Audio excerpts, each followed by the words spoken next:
Bismillahirrahmanirrahim. Assalamualaikum warahmatullahi wabarakatuh. Alhamdulillahi Rabbil alamina alladzi la ilaha illa huwa al-aziz al-qawim ar-rahman ar-rahim alladzi anzala alaina dinal haqq wa arsala ilaina rasulan sadiqal masduq wa asyhadu an la ilaha illallah wa anna muhammadan abdullahi wa rasulullah. Allahumma salli ala muhammadin wa alihi wa sahbihi wa man tabi'ahum bi ihsanin ila yaumiddin, amma ba'd. Qala Allah tabaraka wa ta'ala, ya ayyuhalladzina amanu taqullaha haqqa tuqatih wa la tamutunna illa wa antum muslimun. Wa ba'du fa inna asdaqal hadithi kitabullahi wa khairul hadi hadi Muhammadin sallallahu alaihi wa alihi wa sallama wa syarrul umuri muhdatsatuha inna kulla muhdatsatin bid'ah wa kulla bid'atin dhalalah wa kulla dhalalatin finnar. Ayatul ummahat wal akhwat, a'azzani Allah wa iyyakum. Istamiru dirasatana min kitab tazkiyatin nafs aw makarim al akhlaq li Syekh al-Islam Ibn Taimiyah rahimahullah taala, wal an min babil amri bil ma'ruf wan nahyi anil munkar, fasl tsani, pasal yang kedua. Walakin akan tetapi uridu an azida bihadhil bahsi min kitabil adab bil amri bil ma'ruf wan nahyi anil munkar. Kita sampai pada bab tentang amar ma'ruf nahi munkar. Pada poin yang kedua, tugas para nabi adalah beramar ma'ruf nahi munkar. Tapi sebelumnya saya akan tambahkan sebagaimana yang saya sampaikan di pertemuan sebelumnya, yaitu etika. Etika ketika seseorang itu melaksanakan amar ma'ruf nahi munkar.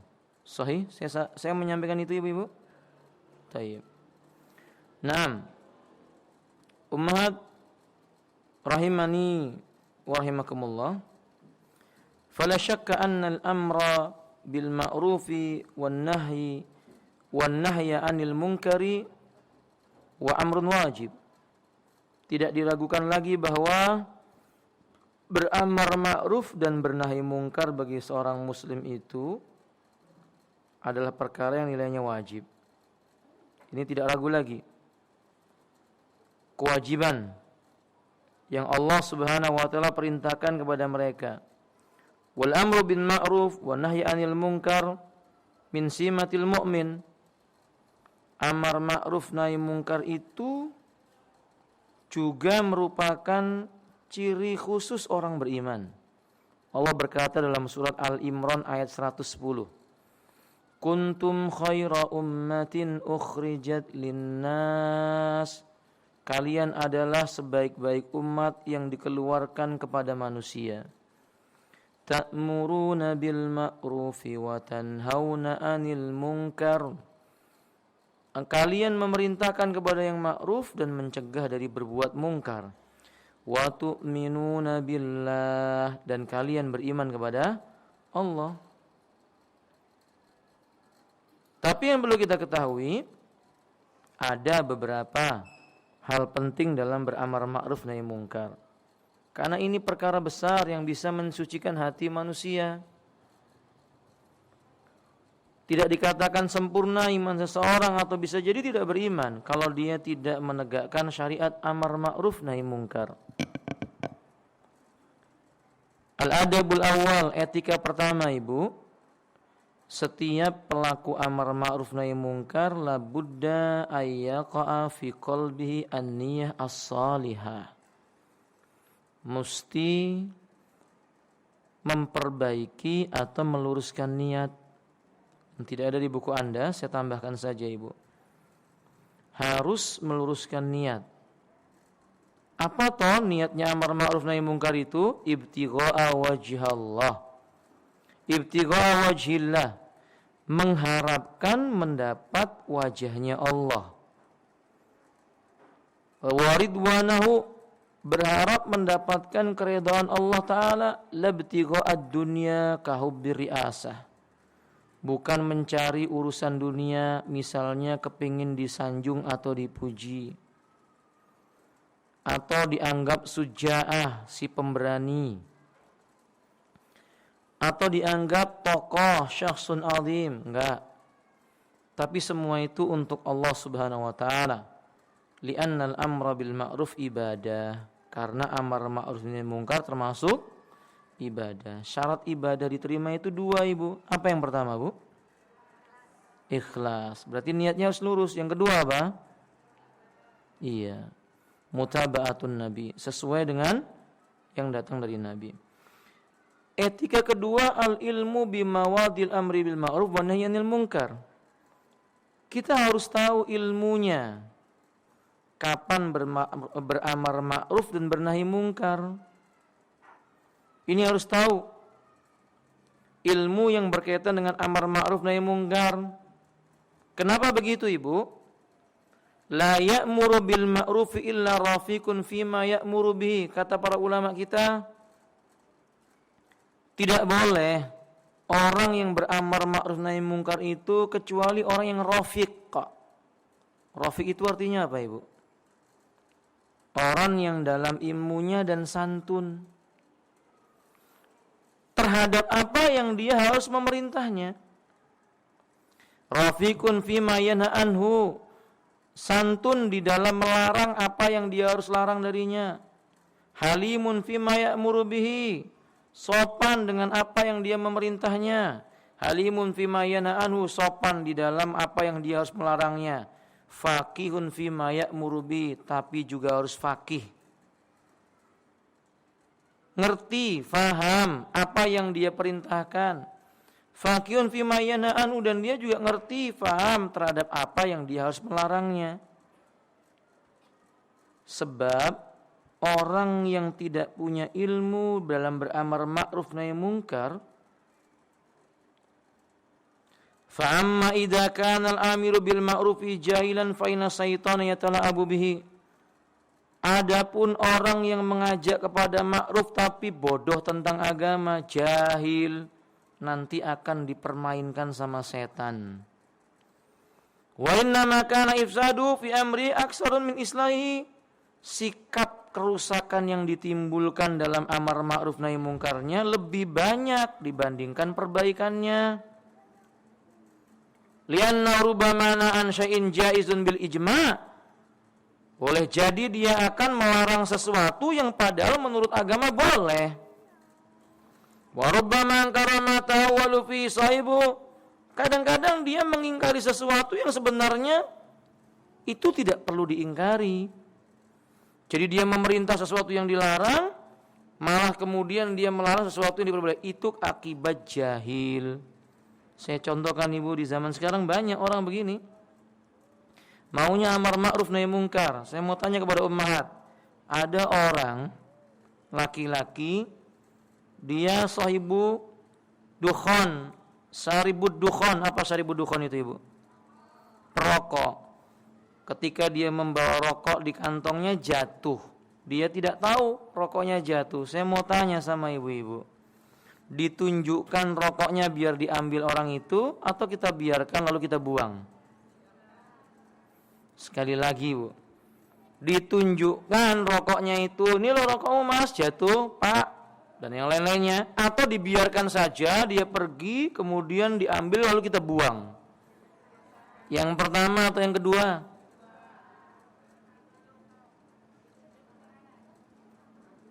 Coba ibu perhatikan.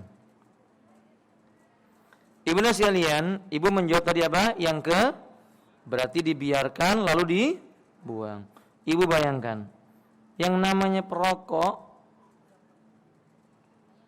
kalau bukan karena hidayahnya Allah, susah banget meninggalkan rokoknya. Sahih? Ketika rokoknya itu jatuh, bisa dijamin nggak dia nggak membeli rokok lagi, Bu? Tidak. Dia akan beli rokok lagi pakai uang yang harusnya untuk istrinya, pakai uang yang harusnya untuk anaknya, Pakai uang yang harusnya untuk sedekah dibelikan rokok. Pertanyaan saya, kerusakannya lebih besar atau lebih kecil? Berarti jawaban yang kedua tadi salah atau benar? Bu, salah atau benar? Itu contoh kita perlu ilmu. Menurut kita, oh nggak bisa ini ambil aja buang. Ternyata kalau kita memiliki ilmunya, oh enggak, ditunjukkan, mas ini rokok kamu jatuh. Supaya kerusakannya nggak tambah besar. Kita memilih kerusakan yang lebih kecil. Karena menghentikan dia merokok belum bisa. Tapi kita lihat kerusakan yang lebih kecil. Begitu. Itu contoh. Ketika kita melakukan amar ma'ruf nahi mungkar dengan tanpa ilmu, makin gede kerusakannya. Begini contohnya ibu sekalian, seperti Nabi SAW dan para sahabat di masjid. Tiba-tiba ada orang masuk masjid kencing. Kalau kita gimana, Bu? Hah? Orangnya diapakan itu, Bu? Yang kencing di dalam masjid itu diapakan itu, Bu?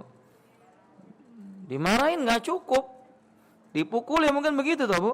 Sama ketika itu, tatkala orang Badui masuk ke masjid lalu kencing dalam masjidnya Nabi, manusia pada berdiri, semua minta izin sama Nabi mau memukuli orang ini. Apa kata Nabi? Mahlan. Tunggu, biarkan. Dibiarkan sampai selesai buang air kecil. Sudah itu baru Nabi memberitahu, ini masjid untuk sholat, untuk baca Quran, untuk berdoa, untuk beribadah. Tidak pantas untuk buang air kecil. Lalu Nabi minta satu gayung air lalu disiramkan di atas kencing itu. Lihat, Bu. Lihat. Nabi SAW dengan ilmunya, dengan pengetahuan dan bimbingan dari Allah Ta'ala berkata kepada sahabat-sahabatnya, mahlan, jangan, biarkan. Manusia-manusia yang ada ketika itu kepinginnya apa? Nah, mungkin kita ibu-ibu kalau ngelihat orang mabuk-mabukan depan rumah kita, siram air, kan gitu ibu. Mungkin demikian. Tapi sebagian ulama tidak, biarkan dulu sampai nanti dia sembuh, sampai dia sadar dari mabuknya baru diberitahu, jangan mabuk-mabukan lagi di sini. Begitu, karena orang mabuk nggak bisa dinasihati. Alaysa kadzalik? Iya atau tidak? Jangan-jangan ibu nggak sepakat ini ya. Nah, kadzalik. Itu contoh berarti butuh ilmu. Butuh ilmu. Ibu-ibu misalnya suaminya celananya masih menutup mata kaki. Kira-kira apa yang ibu lakukan? Ambil gunting, potong diam-diam gitu ya. Nah, gitu. Ya bisa bahaya. Nanti bisa keluar, wah ini enggak bisa terima ini, anti tolik begitu akhirnya. Engkau dicerai begitu. Tentu tidak demikian. Kalau kita lihat, mana yang lebih penting, dia belum sholat, kita ajak sholat dulu, datang dulu ke majelis ilmu, perkenalkan dengan orang-orang yang baik dan mengenal majelis ilmu. Nanti dengan sendirinya dia akan paham, oh ternyata ini sunnah, padahal wajib, kan begitu ibu. Nah makanya ibu sekalian, rahimanillah, demikian yang namanya ilmu. Sekarang kita lihat etika ketiga. Amar ma'ruf nahi mungkar itu membutuhkan rifqu fil amri wa nahyi. Harus lemah lembut. Ngajak orang berbuat baik itu harus lemah lembut. Ngelarang orang meninggalkan yang jelek juga harus dengan cara yang lemah lembut. Kenapa? Karena Nabi berkata, innallaha rafiqun yuhibbur rifqa. Sungguh Allah itu zat yang maha lembut, maha santun. Allah itu menyukai kelemah lembutan fil amri kulli, pada semua perkara. Wa yu'ti alai ma la yu'ti ala unfi. Kelemah lembutan itu diberikan oleh Allah padanya sesuatu yang tidak mungkin diberikan pada kekasaran. Wa ma la yu'ti ala ma siwa, dan tidak diberikan kepada selainnya. Artinya lemah lembut itu punya keutamaan. Dan Nabi mengatakan dalam hadis yang dikeluarkan oleh Imam Muslim, man yuharrimur rifqa yuharrimul khaira, atau man yuhramur rifqa yuhramul khair. Siapa yang diharamkan dari kelemah lembutan, dia diharamkan dari kebaikan. Enggak mungkin dapat kebaikan orang yang kasar. Orang yang kasar tidak akan disukai. Orang itu fitrahnya lebih suka dengan orang yang bagaimana? Santun dan lemah lembut. Coba ibu lihat dalam surat Thaha ayat 44 misalnya. Allah mengatakan, faqula lahu qawlan layyina la'allahu yatadakkaru aw yakhsha. Ini lihat, Nabi Musa dan Nabi Harun diperintah oleh Allah mendatangi siapa, Bu? Musuhnya Nabi Musa dulu loh, Bu. Siapa? Fir'aun. Ini dua orang nabi, kata Allah, dan hendaklah kalian berdua berkata kepada Fir'aun dengan perkataan yang lemah lembut, semoga ia bisa mengambil pelajaran lalu merasa takut kepada Allah. Bu, ada enggak orang di muka bumi ini yang lebih jahat dari Fir'aun? Tidak ada. Adakah di antara kita orang-orang yang belakangan ini yang lebih mulia dibandingkan Musa dan Harun? Nggak ada. Tapi kadang-kadang kita zalim. Bersikap kepada orang yang ada di hadapan kita seolah-olah orang itu lebih jelek dari Fir'aun. Dan seolah-olah kita lebih mulia dibandingkan Musa dan Harun. Kita menasihati adik kita dengan kasar. Dia pakai jilbab nggak? Kalau ente nggak pakai jilbab, keluar dari rumah ini. Saya nggak sudi punya adik yang nggak pakai jilbab. Ya nggak boleh. Seolah-olah dia ini Harun dan Musa. Lalu adiknya siapa? Fir'aun. Ya nggak boleh. Jadi dengan lemah lembut, santun. Fahim don? Nah, sama ibu-ibu kepada anaknya juga begitu. Pelan-pelan, dikasih kelembutan. Nggak bisa dinaikkan dikit lafaz nasihatnya, nggak bisa juga pukul pelan, nggak bisa agak keras, nggak bisa juga dia apakan, Bu? Didoakan, jangan dipukul keras-keras ya, meninggal nanti. Wafat. Ya, maksudnya didoakan. Itu yang namanya rifqun. Etika yang berikutnya apa, Ibu? Hilmu. Al-hilmu itu maknanya sopan. Dengan cara yang sopan dan sabar. Kita lanjutkan yang kelima, penting ini. Pelaku amar ma'ruf nahi munkar, ilzamun nafsi bil amri wan nahyi. Dia harus konsekuen dengan apa yang dia perintahkan dan apa yang dia larang. Dia harus konsekuen dengan apa yang dia perintahkan dan apa yang dia larang. Seseorang mengatakan, jaga lisan, jangan ghibah. Ternyata dia ghibah. Ya itu nggak akan diterima sama orang yang dinasihati. Dia memerintahkan kepada orang lain agar dia datang ke majelis ilmu. Di sana majelisnya Masya Allah, kita bisa dapat faedah. Tapi yang ngomong nggak pernah datang. Ini nggak benar. Karena Allah mengatakan dalam Al-Quran, atamuruna an-nasa bil birri wa tansawna anfusakum wa antum tatlunal kitab afala ta'qilun. Kata Allah, apakah kamu memerintahkan manusia berbuat kebaikan dan kamu lupakan dirimu sendiri? Sedangkan kamu membaca kitab, apa kamu itu enggak mikir dengan yang kamu katakan? Yang kamu perintahkan. Surat Al-Baqarah ayat 44, Bu. Ada lagi ayat yang lainnya. Dalam surah As-Saff ayat 2 dan 3 Allah mengatakan, ya ayyuhalladzina amanu lima taquluna ma la taf'alun. Kabura maktan indallahi an taqulu ma la taf'alun. Hai orang beriman, mengapa kamu berani mengatakan apa yang kamu enggak mengerjakan? Sungguh besar dosa ini di sisi murka Allah. Murka di sisi Allah akibat kamu mengatakan apa yang kamu tidak melakukan. Nah, ini penting. Kadang-kadang bapak sama ibu itu kepada anaknya begitu. Nah, rajin sholat, jangan seperti bapak. Ya ini nggak benar. Nggak apa-apa lah, nah, bapak saja yang kayak begini. Kamu harus jadi orang soleh. Ya ini salah. Ya namanya bapak kedua bagi siapa? Anaknya. Ibu-ibu juga demikian. Menasihati anaknya, tutup aurat, jaga lisan. Habis mengatakan begitu, jangan seperti fulan. Mengatakan jangan ghibah, tapi dia berkata jangan seperti fulan. Apa ghibah atau bukan itu namanya? Nah, ini enggak benar. Naam kadzalik. Nah, kemudian Ibnu sekalian, etika yang berikutnya, amar ma'ruf nahi munkar itu mustilah pelakunya tahalli bimakarimil akhlak.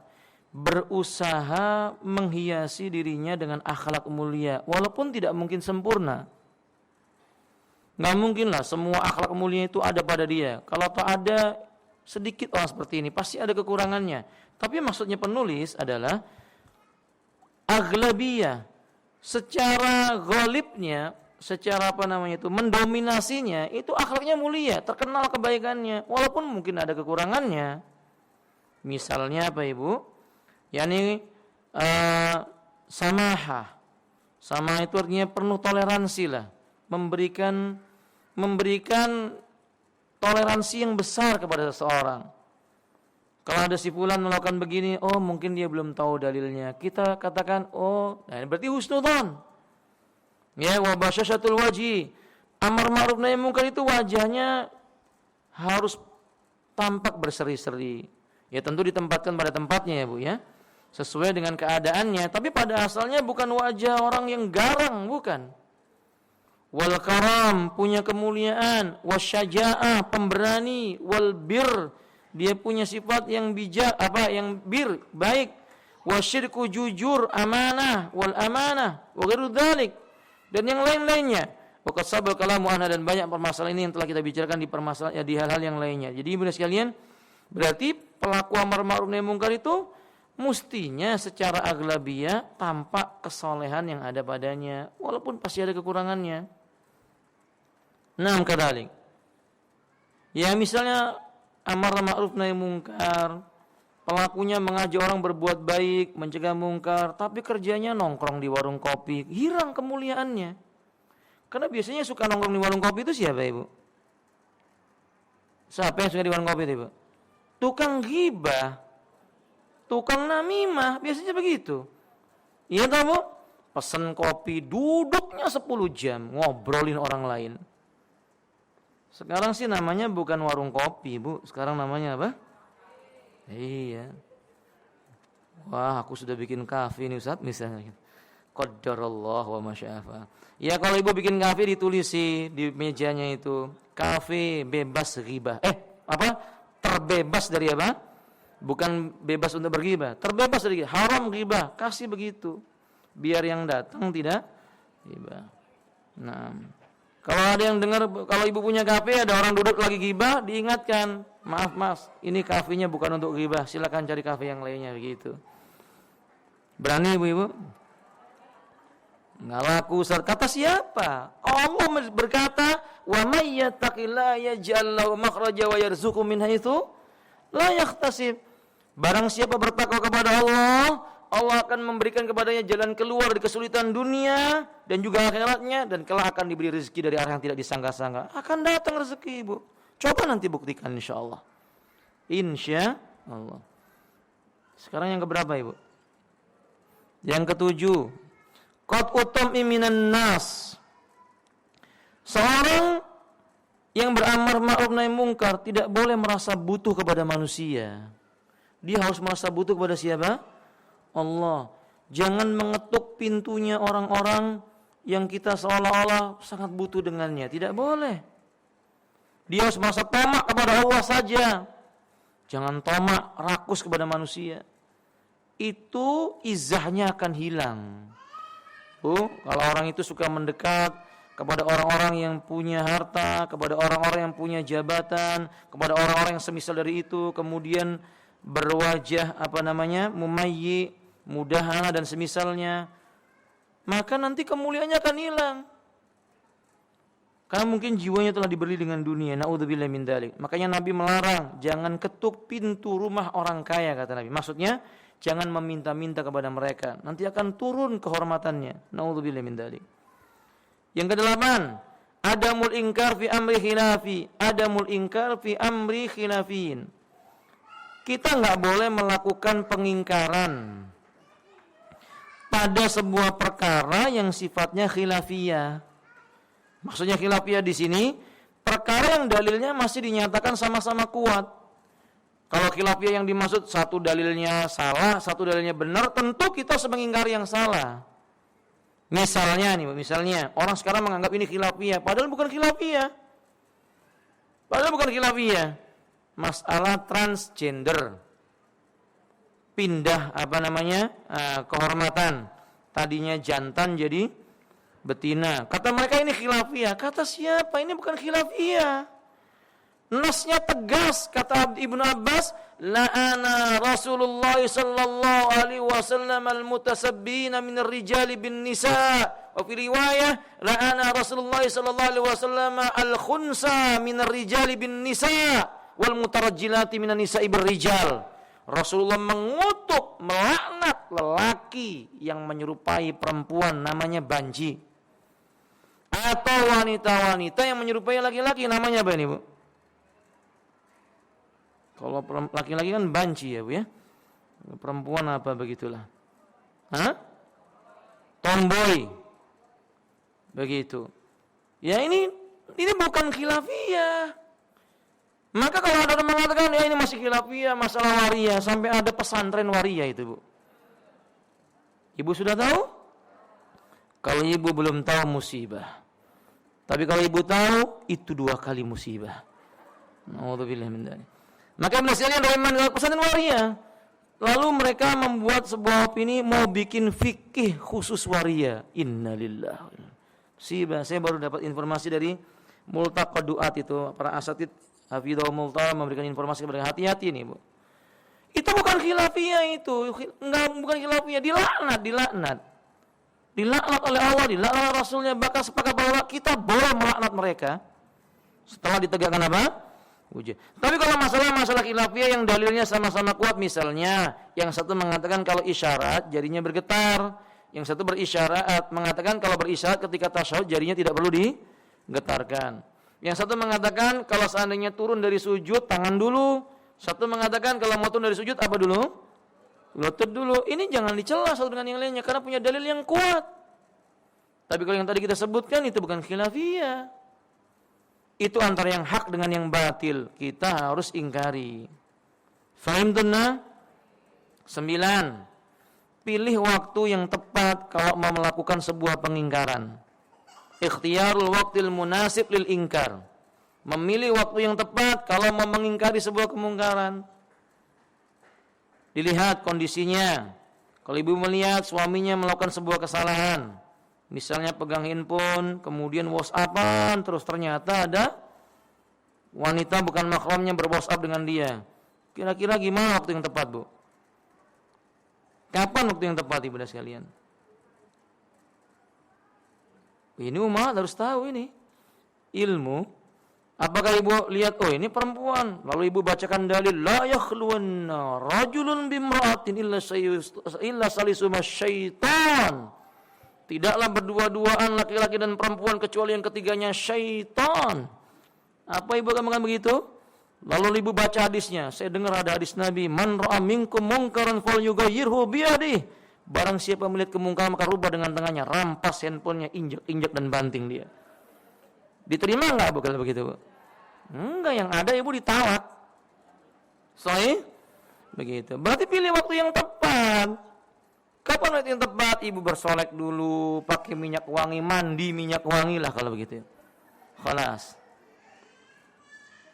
kemudian ibu melakukan apa yang harus lakukan terhadap suaminya, baru bilang, bukankah wanita yang terbaik aku buat kamu? Begitu. Baru ibu nasihati, kemarin saya lihat engkau begini begitu, ingat Allah melihat, Nabi mengingatkan, ulama menyampaikan nasihat, melanggar syariat aja ancamannya. Kalau enggak hari ini, hari kiamat kamu enggak akan selamat. Begitu. Suaminya akan takut, lalu dia berkata, jazakillah khair atas nasihatnya. Kan begitu ibu. Apa saya kata tadi? Jadi dipilih waktu yang munasib. Contoh yang lainnya ketika ibu mengingkari anaknya, jangan diingkari depan orang lain. Jangan diingkari depan anak-anak yang lainnya dijewer telinganya dari sekolah sampai ke rumah. Ya musibah. Ini bukan mengingkari kemungkaran, ini namanya menambah kemungkaran di atas kemungkaran. Jadi lakukan dengan cara yang tepat. Adab yang ke muara'atut tadarruj fi uslubil ingkar. Kalau mau mengingkari kemungkaran, kita harus melakukan tingkatan-tingkatan. Lihat mana yang harus didahulukan. Dan kita harus menggunakan tingkatan-tingkatan. Kalau mampu dengan tangan, kalau nggak mampu dengan tangan, dengan lisan. Kalau nggak mampu dengan lisan, bagaimana ibu?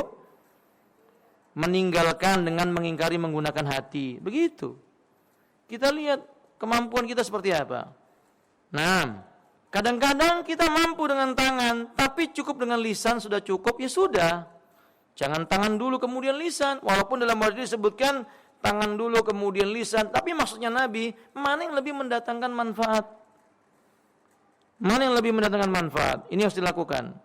Wallahu a'lam bishawab. Yang saya singkatkan ini bukan waktunya. Al-bada'u bil ahammi falaham. Kalau mau mengingkari sebuah kemungkaran, lihat mana yang lebih didahulukan. Contoh, ada seorang lelaki, saribud dukhon. Dia orang yang merokok. Yatrukus shalah ahyanan, kadang salat, kadang tidak. Wa yaqra'u ma ja'a minas sair au kuhanan au arrafan, tapi juga suka baca horoskop. Mana duluan yang diingkari, Bu? Ini orang tukang rokok, kemudian jarang-jarang sholat, bacaannya horoskop, ramalan bintang. Mana dahulu? Nah, kalau yang dibaca satu horoskop, satunya primbon. Mana dahulu yang dilakukan, Ibu? Ya dua-duanya. Karena primbon dalam juga apa kesyirikan. Nah, ini jadi dipilih yang paling penting. Mana yang lebih mendekat, mana yang paling besar dosanya, itu yang dahulukan. Nah, kadalik. Kemudian yang ke-12, al-israru bil ingkar. Kalau bisa mengingkari seseorang itu dalam kondisi sembunyi-sembunyi. Maksudnya tidak dilihat oleh orang banyak. Jangan dipermalukan di depan orang lain. Enggak seperti sebagian orang, Ibu, mengingkari kemungkaran di mimbar-mimbar Jumat, menceritakan kejelekan pemimpin-pemimpin. Ini bukan mengingkari kemungkaran. Ini barisan sakit hati yang enggak tahu cara menasihati orang. Enggak boleh. Kata Nabi sallallahu alaihi wasallam, kata Imam Syafi'i rahimahullah taala, man wa'adha akhahu sirran faqad nasahu wa zanahu wa man wa'adha alaniyatan faqad fadahu wa shanahu. Kata beliau, barang siapa menasihati saudaranya dengan sembunyi-sembunyi, berarti dia telah menasihati dan bersikap adil dengannya. Barang siapa menasihati dengan terang-terangan, berarti dia telah mencela kehormatannya dan merendahkannya. Nah, enggak boleh. Jadi kalau nasihat, kalau bisa apa? Israr. Apa itu israr, Ibu? Sembunyi-sembunyi, tidak tampak oleh orang banyak. Ibu lihat misalnya di WA, kok ada orang begini begitu. Ibu nasihati bagaimana? Apa namanya itu, Bu ya? Dipanggil gitu, diinikan. Diajak bicara berdua begitu. Nah, kemudian yang ke-13, ada mutatabul aurat. Orang yang beramar ma'ruf nahi munkar enggak boleh mencari-cari aibnya orang.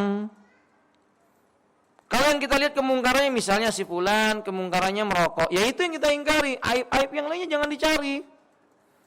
Karena orang mencari aibnya orang atau mengingkari kemungkaran, alasannya mengingkari kemungkaran ternyata membongkar aib.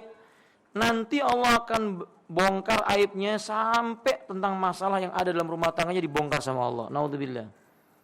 Sebagaimana di Tirmidzi. Berikutnya, Ibu, jangan ujub. Poin yang keberapa? Adabnya tidak boleh ujub. Apa ujub? Ujub itu apa ya, Bu? Iya.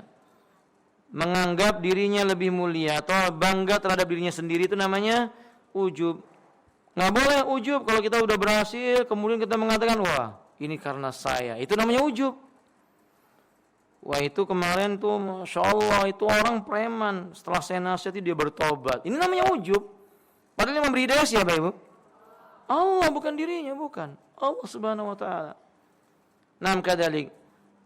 Kemudian Ibnu sekalian, berikutnya juga yang terakhir dalam masalah etika beramar ma'ruf nahi munkar, jangan lupa meminta pertolongan kepada Allah. Ini yang terakhir ya. Jadi minta pertolongan kepada Allah, kan yang bisa membolak-balikkan hati seseorang itu adalah Allah Subhanahu wa taala. Wallahu ta'ala a'lamu bissawab. Kita sekarang kembali kepada buku kita. Poin yang kedua. Naam. Poin yang kedua, wadhifatul anbiya al-amru bil ma'ruf wan nahyi 'anil munkar. Amar ma'ruf nahi munkar merupakan tugasnya para nabi. Qala muallif rahimahullah ta'ala, wa amma ar-rusul qabla nabiyina Muhammadin sallallahu alaihi wasallam alladhi arsalahumullahu ta'ala ila ummatihim. Adapun para rasul sebelum Nabi Muhammad sallallahu alaihi wasallam pernah diharamkan atas umat mereka sebagian yang baik-baik sebagaimana firman Allah Subhanahu wa taala, Fabidulmin minal ladina hadu harramna alaihim thayyibatin uhillat lahum. Karena kezaliman orang Yahudi, akhirnya kami haramkan bagi mereka makanan yang pada asalnya baik yang dulunya dihalalkan. Ini akibat apa, umat? Akibat ketika manusia meninggalkan amar ma'ruf nahi mungkar. Dan para nabi sallallahu alaihi wasallam alaihi wassalatu wassalam, maksud saya, semua para nabi beramar ma'ruf nahi mungkar. Tidak ada para nabi yang tidak beramar ma'ruf nahi mungkar. Dan juga kata beliau, dan boleh jadi tidak diharamkan atas mereka semua yang keji, sebagaimana kata Allah, kullu ta'am kana hillal li bani Israil illa ma harrama Israilu ala nafsi min qabli an tunazzalut Taurat. Semua makanan itu halal bagi Bani Israel kecuali makanan yang diharamkan oleh Israel atas dirinya sebelum Taurat diturunkan. Ini maksudnya dalam ayat ini boleh jadi enggak semua perkara yang keji diharamkan kepada mereka ketika itu. Itu sebuah hukuman dahulunya. Itu akibat mereka meninggalkan amar ma'ruf nahi mungkar. Dan kita tahu melarang orang berbuat keji masuk dalam kategori nahyi anil mungkar. Sebagaimana menghalalkan yang baik masuk dalam kategori amar ma'ruf.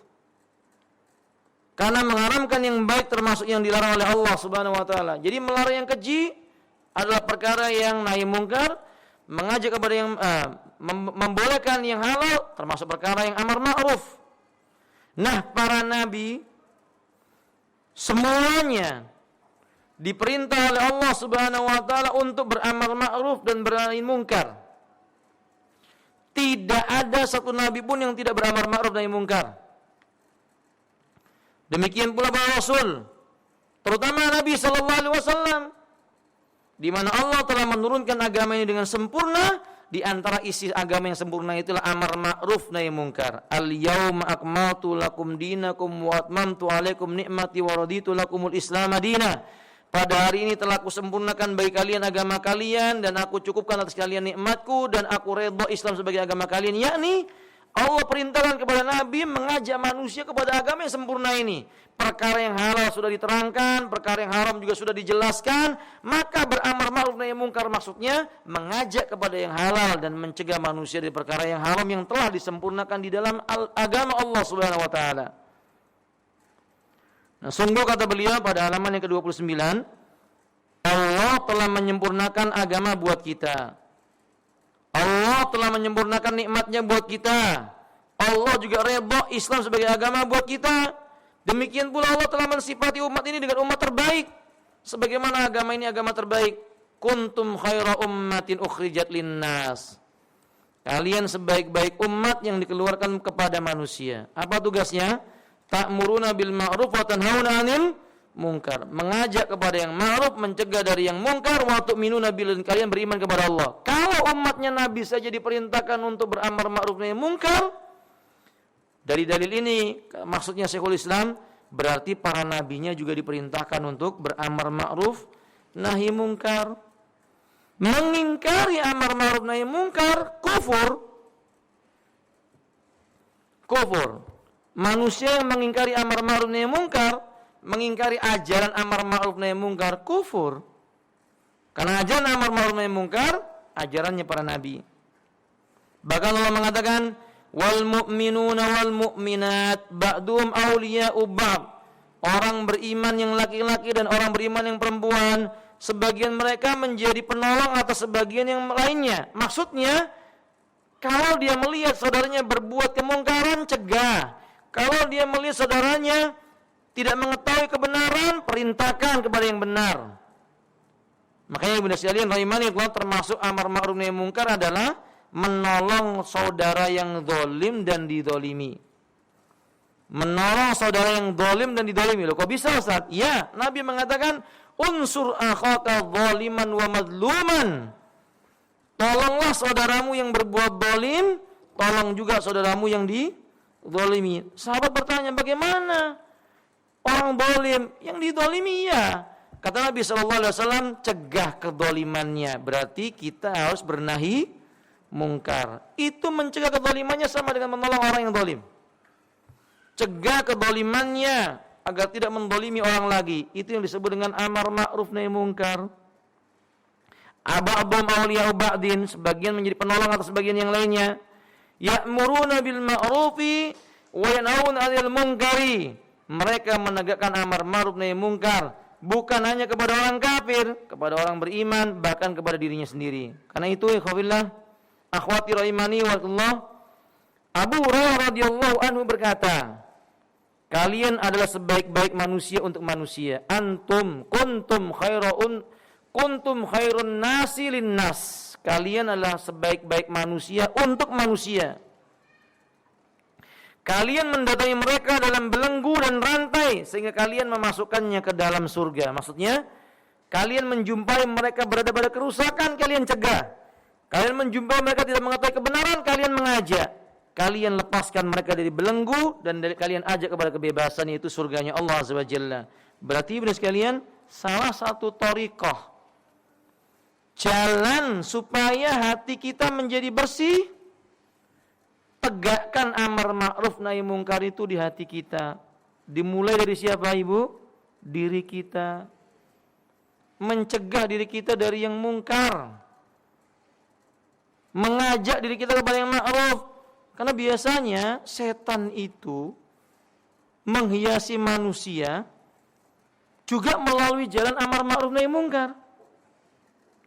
Dibuat orang itu seperti lilin, menerangi orang lain, tapi dia membakar dirinya sendiri. Dia ingin beramar ma'ruf, mengajak kepada yang ma'ruf. Maaf ini Ibu, saya sampaikan misalnya sedekah misalnya. Dia sedekah, memberi sedekah kepada fulan, memberi sedekah kepada alan, di kamera lagi sedekahnya.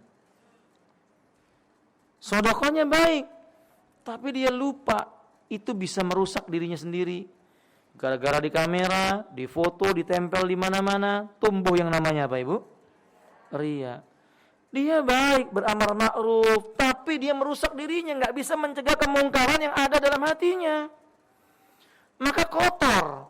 Seperti ini tidak akan mungkin beruntung. Allah mengatakan dalam Al-Qur'an, "Yauma la yanfa'u malun wa la banun illa man atallaha biqalbin salim." Pada hari itu nanti tidak bermanfaat harta miliknya dan anak laki-laki keturunannya, kecuali yang datang kepada Allah dengan membawa hati yang bersih. Hartanya mungkin banyak, dia gunakan untuk sedekah, dia gunakan untuk membayar ini, membayar itu, perjuangan yang dianggap di jalan Allah. Tapi bersamaan dengan itu dia tidak bisa mengendalikan hatinya. Dengan harta itu dia menjadi bangga, menjadi riya, menjadi sum'ah, menjadi ujub, menjadi kibar.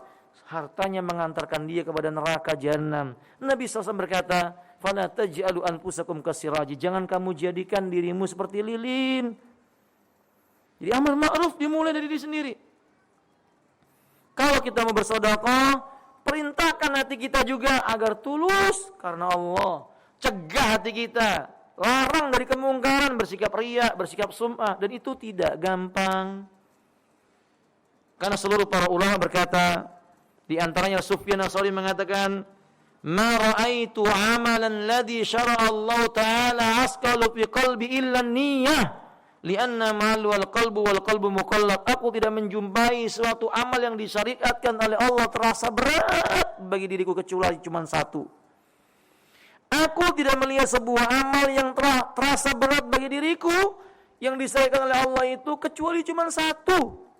Kata beliau, apa itu Ibu? Apa itu Ibu? Niat, ikhlas. Karena letaknya di mana? Hati. Sementara dinamakan qalbu itu muqallabu. Qalbu itu muqallab, terbolak-balik. Sahih? Nah, gampang. Ngaji orang taklim, ayo taklim, ngaji. Bagus atau tidak Ibu? Nah, setelah itu dia berkata, itu dulu yang ngajinya saya yang ngajak. Itu dulu ngajinya saya ajak.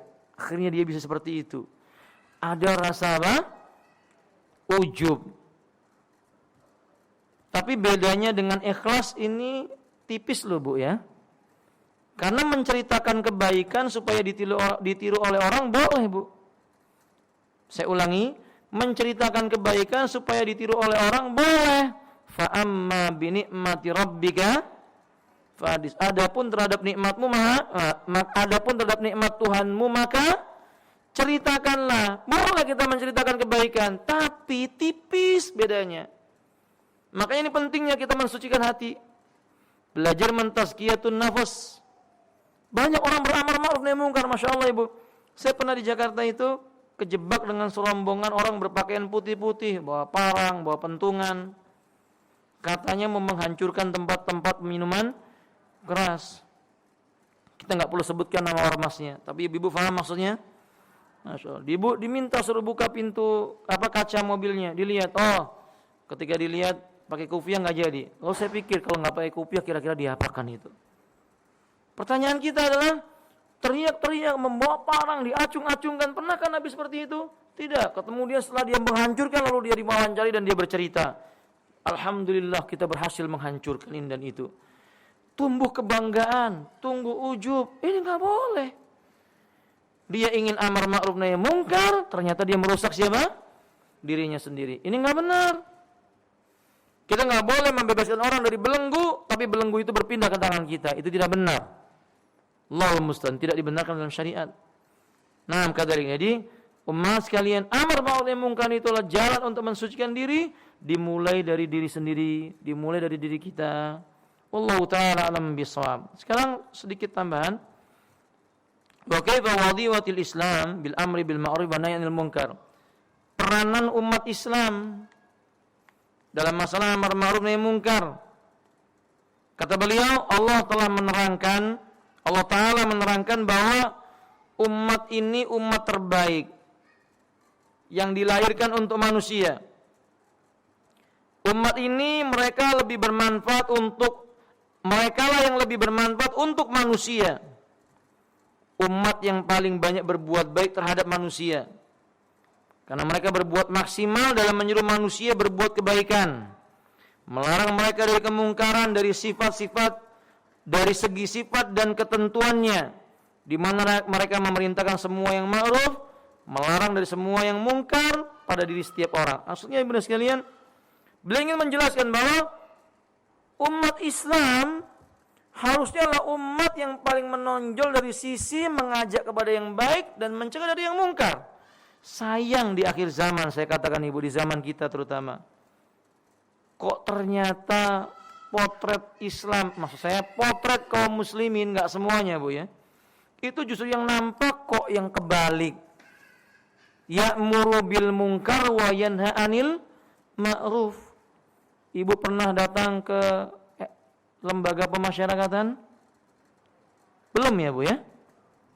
Nanti kalau ibu datang ke sana tanya sama petugasnya, penghuninya mayoritas agamanya apa? Apa jawabnya ibu? Loh kalau begitu yang berbuat mungkar ke orang Islam. Padahal mestinya orang Islam itu hatinya bersih, ngajak yang ma'ruf, mencegah dari yang mungkar. Koruptornya itu loh bu, yang ditampilkan di TV-TV paling banyak namanya berbau apa ibu? Ini musibah. Terorisnya kebanyakannya yang dituduh siapa ibu? Orang Islamnya. Apa seperti ini? Tentu tidak. Apakah Islam mengajarkan demikian? Tentu jawabannya tidak. Kalau di zaman Rasulullah SAW, orang-orang Eropa itu, setelah Rasulullah wafat, zamannya Abu Bakar, Umar dan seterusnya, di zaman Umar bin Khattab diperluas sampai 2/3 dunia dikuasai oleh kaum muslimin. Mereka masuk Islam bukan karena diperangi oleh Umar dan tentaranya, karena mereka mendengar kejujuran orang Islam, kesantunan orang Islam, kedermawanan orang Islam, keberanian orang Islam, ketegasan dan keistiqomahan tentang agama mereka yang dimiliki oleh orang-orang Islam. Itu yang membuat orang-orang Islam itu, orang-orang non-muslim berbondong-bondong masuk Islam. Dulu demikian, sampai Allah memuji dalam Al-Qur'an, "Idza jaa nasrullahi wa ra'aitan nas yadkhuluna fi dinillahi afwaja." Dan engkau melihat nanti manusia memasuki agama Allah bergelombang-gelombang, berbondong-bondong, jumlahnya banyak. Kenapa? Akhlaknya orang Islam pada masa itu, akhlaknya kaum muslimin. Ibnu sekalian, Sampai salah seorang pendeta ortodoks di Soviet, dia terkagum-kagum dengan orang Islam karena kedermawanan yang dimiliki oleh orang-orang Islam. Nah, makanya benda sekalian rahimani Allah, kita katakan dalam masalah ini, mestinya begitu umat Islam. Amar ma'ruf nahi mungkarnya itu menonjol, mengajak kepada kema'rufan itu menonjol. Saya 2 hari yang lalu melihat sebuah YouTube dan tersentuh hati saya. Pemuda di Amerika, dia pergi ke mall, kemudian dia membeli pisang sebanyak-banyaknya, kemudian dia membeli apel sebanyak-banyaknya dan air mineral. Lalu dia bawa dengan mobil boxnya. Lalu dia turun di sebuah jalan, dia jumpai tiap-tiap orang yang kelihatan fakir, gelandangan, cuma diberi 1 pisang dan 1 air mineral. Langsung orang itu mengatakan antum, bahasanya di situ terjemahnya dia ada teks bahasa Arabnya, anta muslim. Langsung berkata kamu pasti orang, langsung begitu Ibu. Nah, harusnya itu Islam itu. Begitu harusnya peran orang Islam, mentazkiyah dirinya supaya bisa mentazkiyah orang lain. Mentazkiyah nafsinya dan juga bisa mentazkiyah nafsinya orang lain. Itu peranan umat Islam. Masya Allah, la quwwata illa billah. Juga saya buka YouTube yang lainnya, ada seorang muslim naik di atas taksinya, karena dia mungkin supir taksi ya Bu ya. Lalu sholat di atas, semua orang memandang, semua orang melihat, membuat orang-orang di sana itu senang, menenangkan. Karena memang ternyata sholat itu menenangkan. Itu sudah amar ma'ruf. Kalau ibu-ibu sholat dilihat oleh orang lain, itu sudah termasuk amar ma'ruf. Karena memang sholat itu mendatangkan ketenangan. Sampai Allah berkata, wasta'inu bisabri wassalah. Ada muslim. Begitu seharusnya muslim. Ini enggak sebagian kaum muslimin. Semoga Allah memberi hidayah mereka. Allahumma amin. Tubuhnya saja enggak ada yang tersisa kecuali tato. Dari ujung jempol sampai ujung kepalanya ditato, Masya Allah. Saya pernah ketemu dengan yang seperti ini Bu. Pernah ketemu, saya tanya kenapa ditato, ketagihan Pak kata dia. Jadi kata dia kalau seandainya bola mata ini bisa ditato, saya tato. Allahul musta'an. Lalu saya tanya agamanya siapa, disebutkan namanya nama seorang muslim. Hakada Allahul musta'an. Musibah ini benar sekalian. Maka ini mesti diperhatikan bahwa peran umat Islam dalam masalah amar ma'ruf nahi munkar ini penting. Karena kalau seandainya sudah tidak ada lagi orang yang beramar ma'ruf nahi munkar, kalau tidak ada satu pun orang yang menegakkan amar ma'ruf nahi munkar, tinggal menunggu bala. Kata Syekhul Islam, secara mana saya sebutkan, fa illam yujad fi qaryatin rajulun qad ya'muru bil ma'ruf wa yanha 'anil munkar hatta kana an-nasu fiha khalian 'anil amiri bil ma'ruf wa nahyi 'anil munkar fa yantadirul adab ya'tihi baghtatan sabahan aw masaan. Jika suatu kaum sudah mulai meninggalkan amar ma'ruf nahi munkar sampai tidak tersisa seorang pun yang bisa beramar ma'ruf nahi munkar, itulah kaum di negeri yang tinggal menunggu kebinasaan di mana adab datang secara tiba-tiba pagi maupun petang. Nauzubillahi min dzalik. Artinya ibu sekalian, selama ada orang Islam ini, selama masih ada orang Islam, tidak akan kiamat.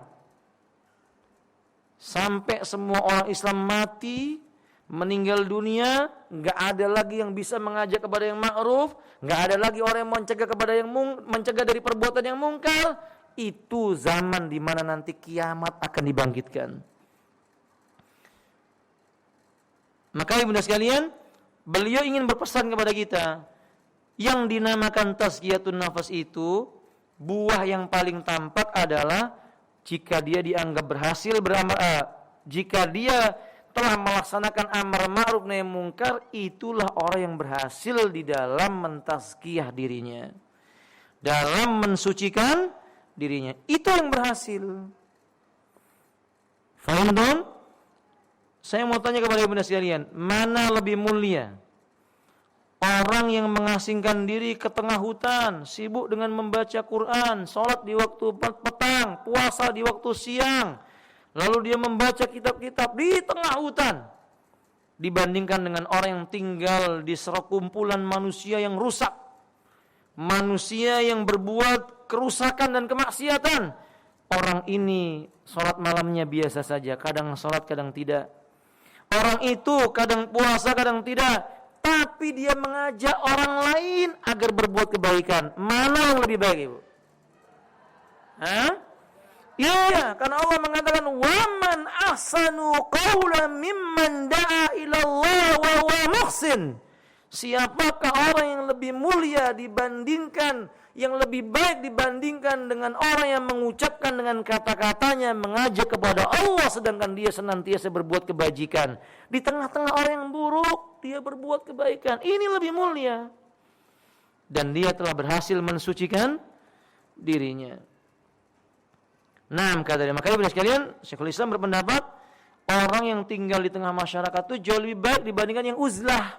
Uzlah itu yang mengasingkan diri. Kecuali dia takut tidak bisa mempertahankan keimanannya. Itu bab yang berbeda. Wallahu a'lam bishawab. Sampai di sini umat. Mudah-mudahan setelah kita mendengar ini tidak ada di antara kita yang malas beramar ma'ruf nahi mungkar. Ya, ibu naik angkot atau ibu naik taksi misalnya dengan suaminya, Bu, ya, bukan naik taksi sendirian. Naik taksi dengan suaminya, lalu kemudian supir taksinya nyetel apa itu? Musik. Ya, ibu aja bicara supir taksinya, beritahu, Pak, sholat tidak. Kalau dia bilang sholat, alhamdulillah. Oh, coba dimatikan dulu, Pak, yang ini. Saya mau menyampaikan sesuatu. Itu namanya amar ma'ruf nahi mungkar dengan cara yang santun. Kalau ibu melihat ada saudara atau tetangganya muslimah nggak pakai jilbab, dia ajak bicara lah. Diajak ngobrol, ayo datang ke taklim. Nggak punya kerudung, kasih kerudung. Nggak punya kendaraan, ajak naik kendaraan. Kan gitu, Ibu. Belum masak siang, masakkan kalau ibu bisa. Kan begitu. Itu namanya amar ma'ruf nahi mungkar. Jangan malah ketemu wala salam, wala kalam, wala syai'an seolah-olah dia ahli neraka, aku ahli neraka, aku surga. Enggak begitu. Ya, dan mudah-mudahan setelah ini kita bisa beramar ma'ruf nahi mungkar. Pembantunya gitu juga, Ibu. Ya, aja pembantunya dinasihati dengan cara yang santun. Ini kok enggak jilbaban, kasih tahu suruh pakai jilbab. Belum pakai jilbab, nasihati lagi. Terus nasihati, jangan bosan. Sudah dikasih tahu berapa kali? 3 kali, baru 3 kali. Sampai kapan? Sampai mati. Sudah nggak bisa lagi dinasihati. Kalau tidak dinasihati terus. Fahimtum? Demikian. Wallahu a'lam bishawab. Sampai sini, Ibu, kita lanjutkan di pertemuan yang akan datang insyaallah. Semoga bermanfaat. Mohon maaf apabila ada salahnya. Wa akhiru da'wana alhamdulillahirabbil alamin wa subhanakallahumma bihamdika asyhadu an la ilaha illa anta astaghfiruka wa atubu ilaik. Assalamualaikum warahmatullahi wabarakatuh.